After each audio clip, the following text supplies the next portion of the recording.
ಮಹಾದೇವ ಹಿರಿಯ ಪ್ರಾಥಮಿಕ ಶಾಲೆಯ 31ನೇ ವಾರ್ಷಿಕ ಸ್ನೇಹ ಸಮ್ಮೇಳನ ಜಮಖಂಡಿ. ಬಾಗಲಕೋಟೆ ಜಿಲ್ಲೆಯ ಜಮಖಂಡಿ ತಾಲೂಕಿನ ಕುಂಚನೂರು ಗ್ರಾಮದಲ್ಲಿ ಮಹಾದೇವ ಹಿರಿಯ ಪ್ರಾಥಮಿಕ ಶಾಲೆಯ 7ನೇ ತರಗತಿಯ ವಿದ್ಯಾರ್ಥಿಗಳ ಬೀಳ್ಕೊಡುಗೆ ಸಮಾರಂಭ ಮತ್ತು 31ನೇ ವಾರ್ಷಿಕ ಸ್ನೇಹ ಸಮ್ಮೇಳನ ಕಾರ್ಯಕ್ರಮ ಜರುಗಿತು.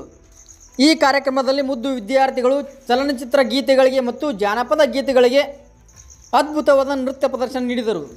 ನಂತರ ಮಹಾದೇವ ಶಾಲೆಯಲ್ಲಿ ಸುಮಾರು 30 ವರ್ಷಗಳಿಂದ ಸೇವೆ ಸಲ್ಲಿಸುತ್ತಿರುವ ತುಂಗವ್ವ ಪಾವಟೆಯವರಿಗೆ ಸನ್ಮಾನಿಸಿದರು.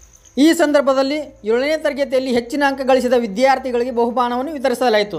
ವರದಿ ಅಬ್ದುಲ್ ಖಾದರ್ ನದಾಬ್, ನ್ಯೂಸ್ 43 ಇಂಡಿಯಾ, ಬಾಗಲಕೋಟೆ.